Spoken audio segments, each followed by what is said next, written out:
I just take rides in the whip. I ain't driving the whip. To school, so I need lifts. Uber young, so mama drifts. In the Astro color crib. Circa 9-6. With 3 other kids. Got brother, sis, and a sis. I hate to ride in the whip. I'm learning how to drive the whip. Behind the wheel with permission. I finally got my permit. Mama new van just like Rick. That just means it was slick. Windows ready for the outdoor. That just means it had a tent. Once I get my license, that just means I'll drive sis. And go to school to my Lou. That just means that I'll skip. Borrow auntie's PT. Cruise when I couldn't fit. Till I move in something used. Yeah, 4-wheel, hand got a grip with no one passenger. No one passenger, yeah. No, I'm not a writer. Okay. If I'm on my way home, yeah. Wouldn't it be crazy? But you still amaze me. Wouldn't it be crazy? But you still amaze me. Wouldn't it be crazy? But you still amaze me. Wouldn't it be crazy? But you still amaze me. If I'm on my way home, yeah. That song that you all heard is Passenger by my good friend Trey Ahmad featuring Bravo, and it was produced by Matt Square. You can find it on SoundCloud. I have linked it in my description, and also if you just type in Passenger by Trey Ahmad on SoundCloud, it'll come up. So definitely check out. Since I love every single song on it, you guys should love them all too. Hey, thanks for checking out Slaynuh Sofa, the podcast created to be your peace among the pandemonium. Hope you guys have been doing well. Again, I'm checking in on you, so let me know how you're doing. Give me 1 bruise and 1 band-aid as always. My bruise would have to be just feeling so overwhelmed. I feel as though, especially this week and last week, I did not have enough hours in the day to get everything done that I needed to get done. My band-aid would have to be that I had a good weekend. When I get out of my work mode and leave my room and do stuff, I feel a little bit of the stress alleviated off of me. So I saw Jumanji with some of my friends, and I also went with one of my friends, well, 2 of them. One of them got another tattoo. So that would be, I guess, 2 sort of band-aids. Pens are still available for purchase. You know how to reach me by now. Thank you so much once again to everybody who's already purchased them, and also people who have donated. I really appreciate you guys so much, and I love you. You're bringing me one step closer to getting my microphone so that, my podcast can be better every single day. Let's jump right into it. What is fear? Oxford English Dictionary defines fear as the emotion of pain or uneasiness caused by the sense of impending danger or by the prospect of some possible evil.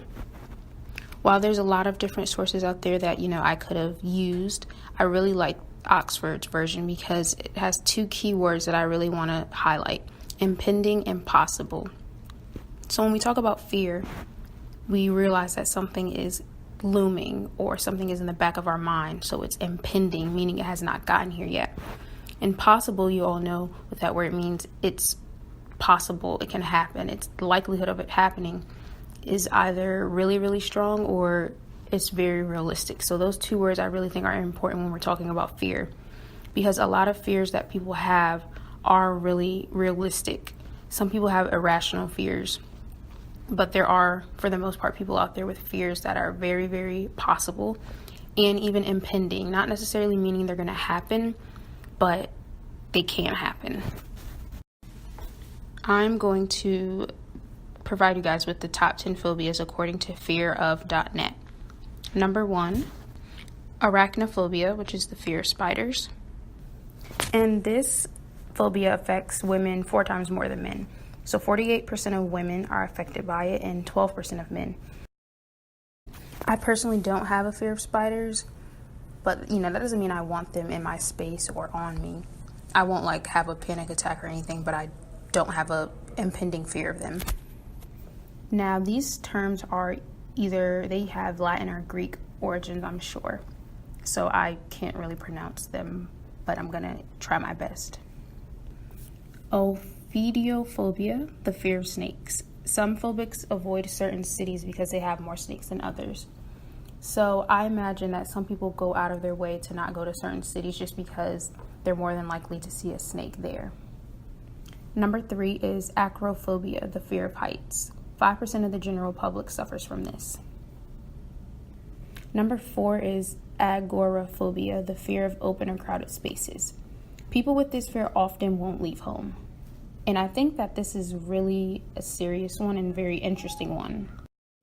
And I think that it is very interesting and not like romanticizing it or anything, but it's really intriguing because this means that these people have issues with, doing the basic things of life. Like, how do they get their groceries? How do they, go out and have, fun times with their friends? How do they go on dates with their spouses? How do they go to church? How do they, go to work if they don't work from home or if they aren't a stay-at-home parent or something? That's really, really interesting to me. And for it to be number 4, that means a lot of people are affected by it, and that's really interesting. Number 5 is cynophobia, which is the fear of dogs, and they can range from little itty bitty ones like teacups or poodles and go all the way up to Great Danes. Number 6 is astrophobia, the fear of thunder/lightning, and it goes by 3 other names.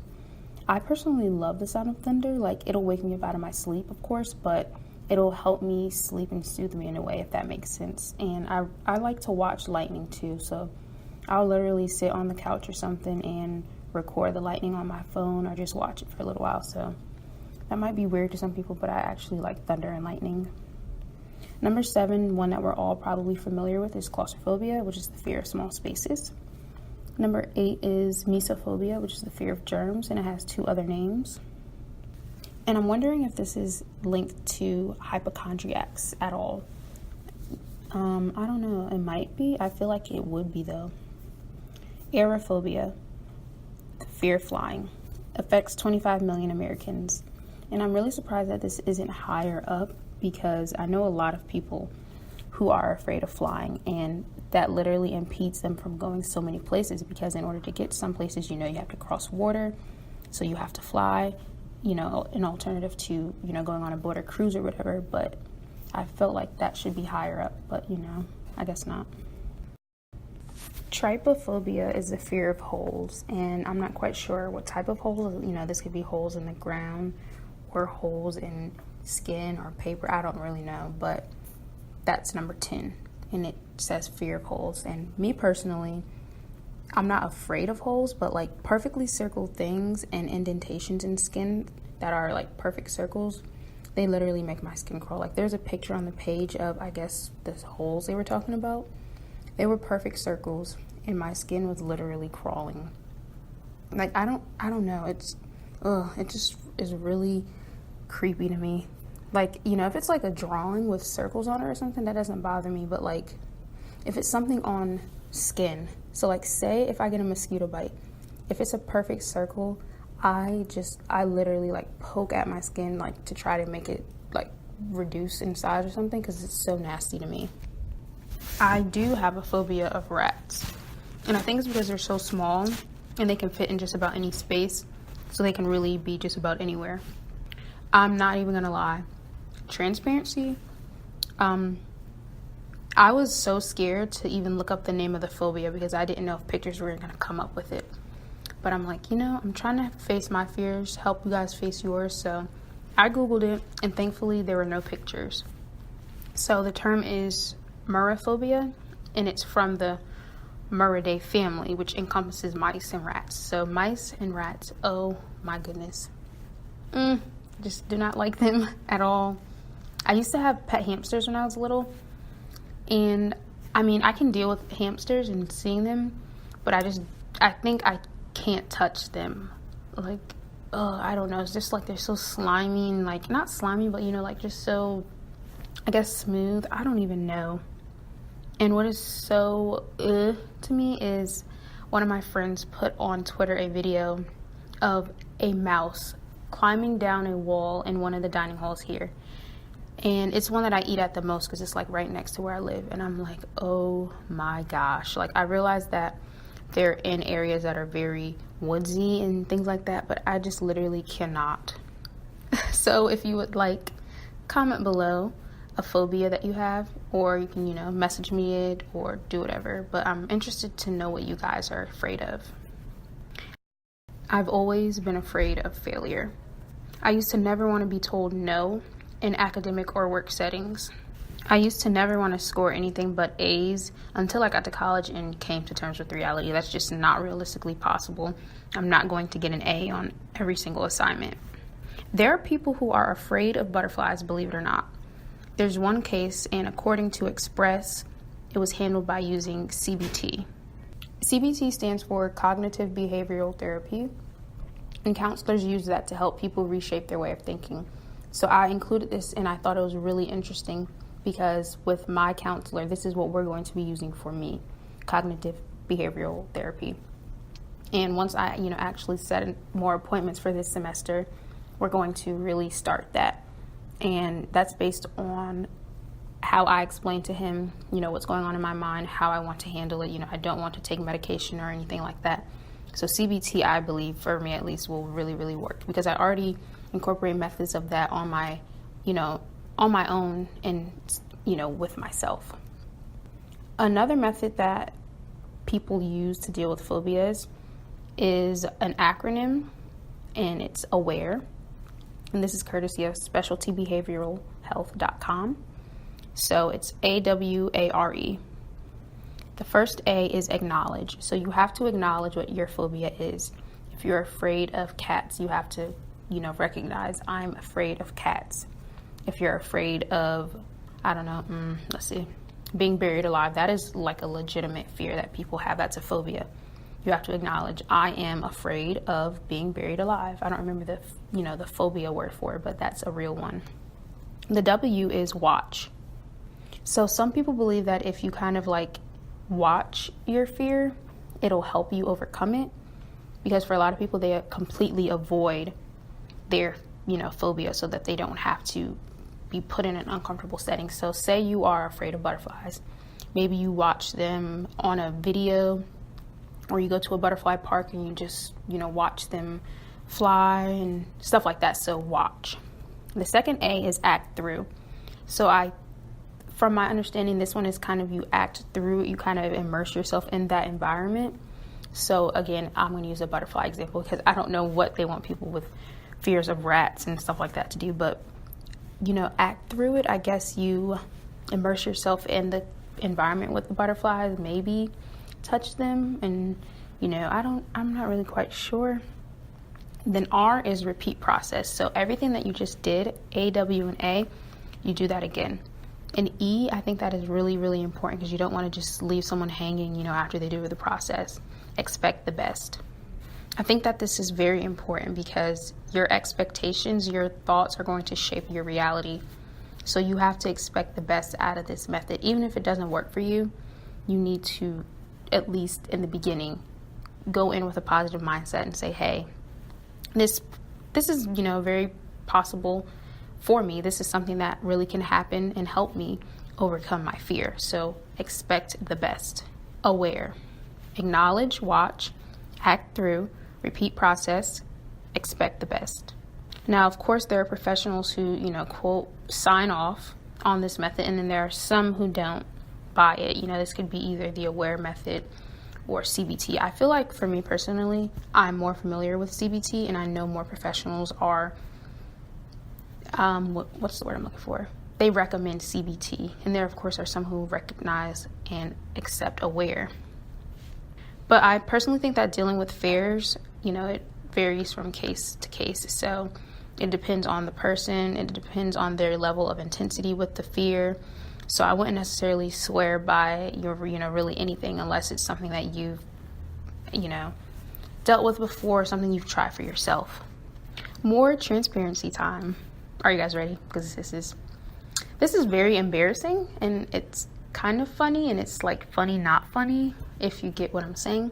But I have a slight fear, and I'm not even sure if it's slight or a big fear, but I have a fear of driving. Why? I really don't know.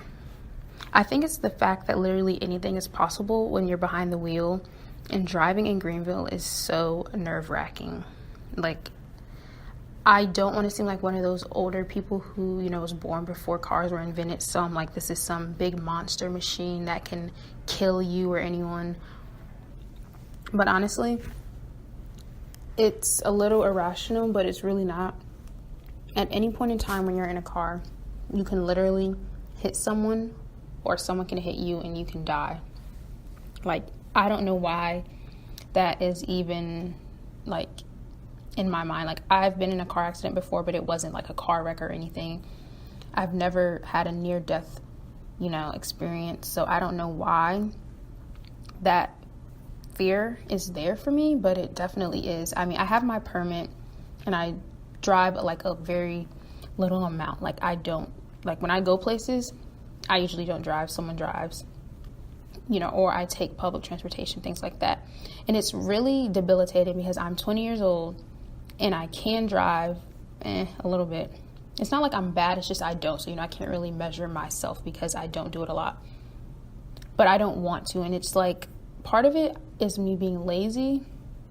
And the other part, again, is this slight fear. And I really don't know why. And I feel like now that I'm sitting here talking about this, I really feel like this is something I should bring up to my therapist, because I'm like, why? Like, I really want to, get my license so I can do things that normal 20-year-olds do, go places without having to bother people, or just, live life to the max. And you really need to be able to drive to that, especially in North Carolina, in a place where it's not really urban and there's not a lot of public transportation. You really do need a car. And I don't mind walking or taking public transportation, but again, like where I live in North Carolina, that's not feasible. Like, that's not feasible where I go to school or where I live, away from school, like where my parents. Some people aren't afraid of, say, extremes. Like, there's some people who are afraid of numbers, or some people who are fearful of peanut butter getting stuck on the roof of their mouths. There are some people who are more afraid of, I don't want to say rational or, realistic things, because I don't want to, just make this idea that people with fears of numbers and things like that are, really just, ooh, you're so weird and strange and crazy. I don't want to do that. But more common fears, people are scared of failing in life, falling in love, leaving their hometown. Those are just a couple examples. Why? I can't speak for every individual, but I think that the key is referring back to the definition of fear, meaning it's possible and impending. Has it happened yet? No. But could it possibly happen? Certainly. Let's say that your fear is of needles. So if you want a tattoo, a piercing, or you need blood transfusions, you're gonna need to come face to face with a needle at some point in time. If you're terrified of dying, it's no secret that we're all gonna leave these rented bodies one day. It doesn't matter if, you believe in reincarnation or something like that. But in order to get to that other body, the initial one must first pass on. If you're afraid of failing when you try something new, I hate to break it to you, but you're going to fail. Like, you will. There's no way around it. And while on the subject of failure, I feel like we need to acknowledge the associations with failure. The associations are very negative. Of course, nobody wants to not get a call back from a modeling agency they, I guess you would say tried out for. I don't know. No one wants to fail an exam. No one wants to not pass a road test. But understand something that I first heard personally from Valencia D. Clay. Life doesn't happen to you. Life happens for you. So every lesson is actually a blessing, and it brings you one step closer to your victory. It brings you one stepping stone closer to your victory. If you jump into every opportunity and you see every opportunity as one to break you down rather than build you up, you're already off to the wrong start. People have this notion that the universe is against them, that from day one, the odds are stacked up against them. And some people, they literally from day one are given the worst stack of cards. They are dealt the worst hand ever. But for the most part, it's really important, and it's really great that we no longer have to, have this sense of fight or flight to the extremes that our ancestors had to, they had to have it to escape wild animals that would eat them whole. So, it's either fight or flight. Thankfully, we're in a place and time, a lot of people, where that's no longer an issue. But it still is important to recognize that sometimes people's fears can still debilitate them, and it can be almost as if it's fight or flight for them every single day. Bottom line, in every situation, you earn and learn. And it's hard to keep the spirit in the midst of your storm, but I'm here to tell you that there's a rhinestone among the rubble. But it's up to you to first acknowledge that fact and then go seek it. You really have to do what terrifies you, and that often means taking that first leap of faith. I always knew that, I had ideas to offer the world, but aside from not knowing how to, project them into the world, I was always fearful of whether or not they'd even help people. Because, you can get up here and talk and just talk and talk, but I feel if it's not helping someone, what's the point of it? Other than, venting or something you like, I just really feel like whatever my calling is in life, I want it to first and foremost be a reflection of God, and I want it to help other people. And it's not always necessarily for me, it's to help somebody else, because I know that there's somebody out there. I may never get to meet them, may never even know who their name is or anything like that, but I know there's somebody out there who needs to hear this. They need to hear everything that I'm saying in each listen. Steve Harvey really put things into perspective in just a 6-minute video, and it was called Leap of Faith, and I'll link that for you guys. He makes a great life analogy with the use of a parachute. Quote, "If you want to be successful, here's the thing you have to do. You have to jump. There's no way around it. You cannot just exist in this life. If you're waking up thinking that it's got to be more to your life than it is, man, believe that it is." He goes on to say, which I think is really important, there are more gifts than running, jumping, singing, dancing, things like that. And I'm not minimizing the people who God gave those gifts to, but I'm here to say that for people like me and, other people I know who may not have those gifts, there are other ones that God will bestow upon us if he has not already. There are some people who can cook so well, bake so well, people who can knit, people who can sew. There are people who cut grass, paint houses, build homes from the ground up. There are just so many different gifts that God gives us. And as I already touched on in my previous listen, God's gift for you is for you and only you. No one else can do what you do with your gift the way that you do it. Rewind that back if it kind of went over your head. I love this video of Steve Harvey, and I hope that you'll take just, 6 minutes out of your day to watch it.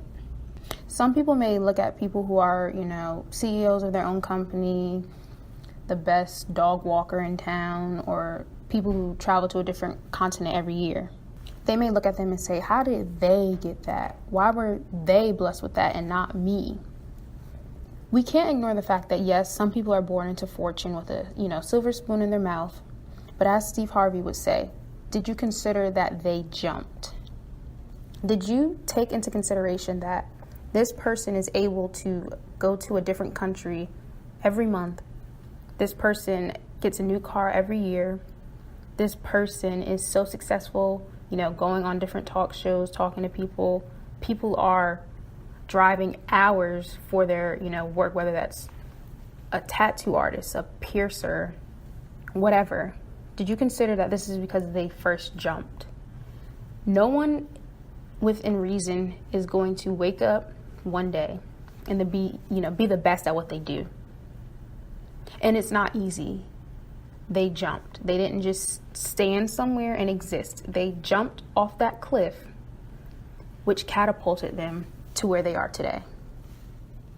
And a point that Steve Harvey makes that is so crucial is that when we first jump with our parachute, it won't open. We're going to fall down. We're going to scrape our knees and our legs or whatever. We might even break something.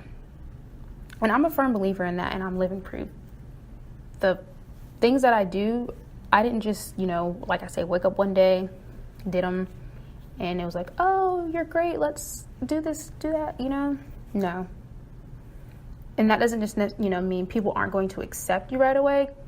Not saying that that's personally me, but you're not going to be the greatest at what you do when you first start out. You're going to have to build yourself up. You're going to have to cultivate your craft. You're going to have to work every day to be a better version of yourself, as I always say. But I do believe that the best part is that each time you open your parachute, it'll be better than the last time. So with each opening, each landing will become smoother. Maybe the second, third, fourth, fifth, sixth, seventh, eighth, ninth, 10th time, you won't have as many scrapes, or you won't have, as many bruises, or you might not even fall, to the point where you're bleeding or cut up or whatever. Each time is going to be smoother sailing. And Steve Harvey doesn't necessarily say this. He doesn't say it at all, actually. But here's the thing that I got from that video. It's your parachute. Nobody else's will open for you when you jump off of that cliff. If you try to use your mom's, your girlfriend's, your nephew's, your husband's, whatever, whoever's you try to use, it will remain closed every single time, and you will continue to fall with no improvement. And I think that's just because God gave each of us our own parachute for a reason, and it's only customized to open for us. What stops people from ever jumping or trying is the idea of that first jump. So that first fall, that first failure. Just the possibility, that word's coming back, the possibility of somebody being debilitated from starting a family, or taking that job offer in Fresno, or boarding that plane to Johannesburg, or even just making an internal decision to be happy. That's what scares people the most. It's not even actually doing it. It's just the thought of doing it. Wouldn't it be beautiful if we could all just overcome that initial fear? There's a promise for you that I hope will provide you with some sort of comfort, regardless of your fear. That parachute will open. I'm telling you, it will open. I don't know what Bible you read, or, if you even believe in one, but mine promises fulfillment. I would be a liar if I said that there's something in my life that God hasn't delivered me from. It might not have been when I wanted to be delivered from it, or even how I wanted to be delivered from it, but I got through it. What's my secret? People ask me that all the time. Like, how do you do it? I don't have a secret. There is none. God never said that the weapons wouldn't form, but he did say that they won't prosper. Now, you don't got to believe me, but if you want to look for yourself, go back and read it. But here's the thing. You can't be delivered from something that you aren't making room in your life to be delivered from. God sees our hearts. He sees our actions, God, Allah, Buddha, whoever you look up to, whoever is, your higher power, that's who you answer to. They see every single thing that we do. You're not going to be delivered from something unless you truly want to be delivered from something. If you're continuing this behavior that contradicts it, you're not going to be delivered from it, because you're still entertaining it, and you're not making room in your life. You're not making room in your heart to be delivered from it. So when you're serious about deliverance, that's when you're going to tap into your gift. That's when you're going to tap into your parachute opening. As always, I have some tips for you guys to hopefully, help you get jump started with making the changes in your life to be the person that you want to be. Start now. A quote that Fabulous put on Snapchat last month said, "There are 7 days in the week, and some day isn't one of them." As soon as I saw that, I immediately took a screenshot of it, because that is so true. Saying, I'll do it one day, that's not a day of the week. You're going to do it Sunday, Monday, Tuesday, Wednesday, Thursday, Friday, Saturday. Why even lie to yourself? 9 times out of 10, when we say I'm going to do it one day or someday, we're not going to do it. And we don't even make a note of it. We do it, verbally. We don't make a physical note of it. Research shows that we're more likely to remember something and do it if we write it down, and also if we hold ourselves to a higher standard. Keep in mind, there's 7 days in a week. Some day isn't one of them. So why wait until tomorrow, especially when tomorrow isn't promised? I'm not saying to just go out there and jump off of a cliff aimlessly, but make a checklist, and when you really feel equipped to jump. Encourage others. It's really easy to just be so self-absorbed and not care about anyone else. And rather than laughing at somebody's fear or, telling them to chill or relax because it's not that deep, I really encourage each and every one of you to step out of self and replace their fear with yours. So if the script was flipped, is that how you would want to be talked to or treated with your fear? Is that really what would bring you closer to your leap of faith? Because I really believe we're not here just for ourselves. We are here to empower others. We are here to instill hope, confidence, optimism, everything good into other people. We are here to share with one another. We are here because our paths cross more than we think. If we were, like I said in my last listen, if we were here just to be alone and just exist by ourselves in isolation, we would be. But I really believe we are here to encourage others, because you might not know it, but what you say and how you treat people really, really goes a long way. It really carries them over, whether in a good way or a bad way. So positively encourage others. And there are some people who might say, because I've heard people say they don't have a fear. I challenge you to think about something that you haven't accomplished yet and why. Maybe your fear rests there. And I realize that, there are things that we all want to do that we're not doing right now, might not even be doing in the next year or so. But just think about that. If you say that you don't have a fear, think about something you want to do and why you haven't done it yet. Don't surround yourself with small-minded people when you're dreaming big. I cannot stress this enough.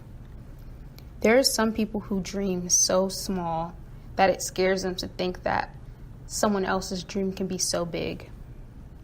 Can you think about what went into the dreams for people like Christian Louboutin, people like Michael Jordan, people like Barack Obama? Like, I'm using like these big names that most people will recognize, because if you think about how big their dreams had to be who they are today, I know for a fact that it scared small-minded people, and there were small-minded people around them who they had to break away from. Because when you have a big dream, not everyone is going to be able to see it. Even people who have big dreams, sometimes they can't see it. But definitely small-minded people, they are terrified of people with big dreams. They're like, oh, well, you sure? I don't know if you can do that. And that's kind of big. You only, 20 years old? You want to start your own company? You want to, be the best of the best when there's people who've been doing this for 20, 30 years?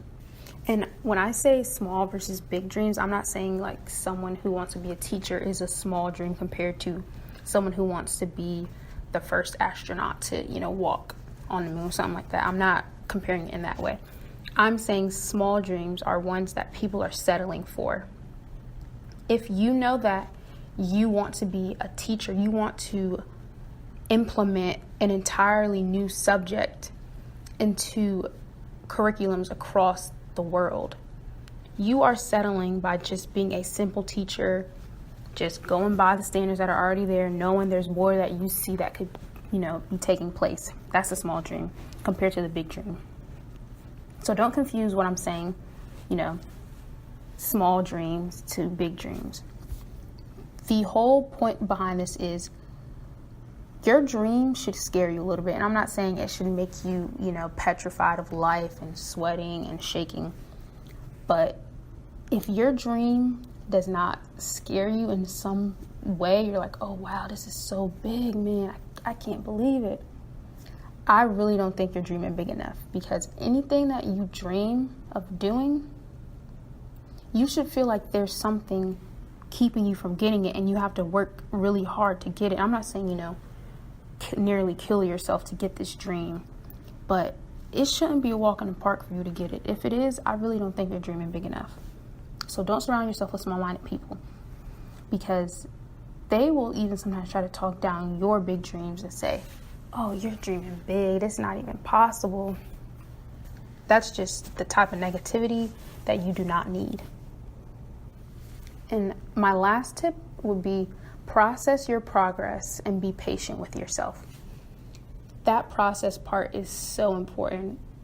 Even though I've loved reading and writing since second grade, that's as early as I can remember loving it, I would never, it would really, really bother me when we'd have to do reflections, after we wrote something or read something. What do you think about this? Or we did a major project, this was even in middle school, high school, even now in college. What could you have done better? What are your thoughts about it? Advice you would have given someone else? What would you do differently? Things like that. I was like, oh my gosh, if I would have done anything differently, I would have done it then. But as I got older, I realized that you need to process your progress. There's literally always room for improvement. Even when I listen to these listens that I upload, I listen to them about 3 or 4 times, and y'all see how long these are. I listen to them multiple times before I even post them, In addition to editing, I listen to them before I post them because I want to make sure I have the best quality, and the best product out there. But even after I post it, I'm like, man, I could have done this. I could have added this. I could have moved this. It's just always something that you can improve on, and it shouldn't exhaust you to the point where you're like, oh my gosh, I'm never going to be perfect. It should encourage you to be greater than you were yesterday. And when I say process your progress, I also mean you need to give yourself credit. We do not do that. Humans all around. A lot of us, we don't give ourselves the credit that we deserve. We accomplish so much. I mean, honestly, just getting through each day, 24 hours faced with new problems, new issues. I mean, even things that we don't personally feel, things that we see on news outlets, things that we read. It's just like, oh my gosh. And we live to see another day. Be proud of yourself. You might not have gotten done what you wanted to, but be grateful that you got through X, Y, Z. And this is definitely something that I have an issue with because I'm really hard on myself. I want to accomplish so much and I load so much stuff on myself, and I'm getting better. But really, just even if it's as simple as taking a couple of seconds out of your day to just stop what you're doing, look in the mirror, or just sit in a corner, whatever, and just talk to yourself. And people are probably laughing, but you really need to. I'm really proud of you.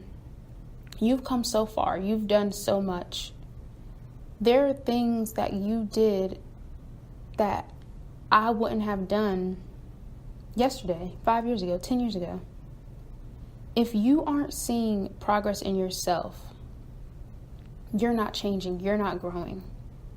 And anything that is living is going to grow. Doesn't matter if it's a plant, if it's a person. It doesn't matter. It's going to grow. And if it's not, you're not in the right places. You're not doing the right things. So process your progress and be patient with yourself. Love yourself, love others, be patient with yourself. Realize that things get better over time like wine. Wow. Why am I not signed to a label yet? Because I am a rapper and I don't even mean to be one. No, I'm just kidding, but process your progress and be patient with yourself. Now, I never said it's going to be easy. I never said, you're going to wake up one day and everything's going to be all figured out. But I did say that it was possible. You can do it. There's no way around it. You're going to have to jump. Face your fears. That's the only way you're going to get what you want in life. I haven't even accomplished nearly half of what I want to accomplish in life before I die. But what I have accomplished, I'm proud of it, and it's because I have faced my fears. Like I said before, I don't let my mental ailment stop me. I don't say I have depression and high functioning anxiety, but I can't do this, I can't do that. I say I have depression and high functioning anxiety, and I can do X, Y, Z. You need to face your fears headstrong. You need to be fearless in the pursuit of what sets your soul on fire. If you've purchased a pen from me and I put it in an envelope, that was on the inside of the envelope. Now, that's not a quote I came up with, and over time it might change to something I come up with. But for this moment in time in my life, I love that quote. You have to be fearless facing it. And of course you're going to be scared. You should be. I'm not saying try to act like this big bad wolf.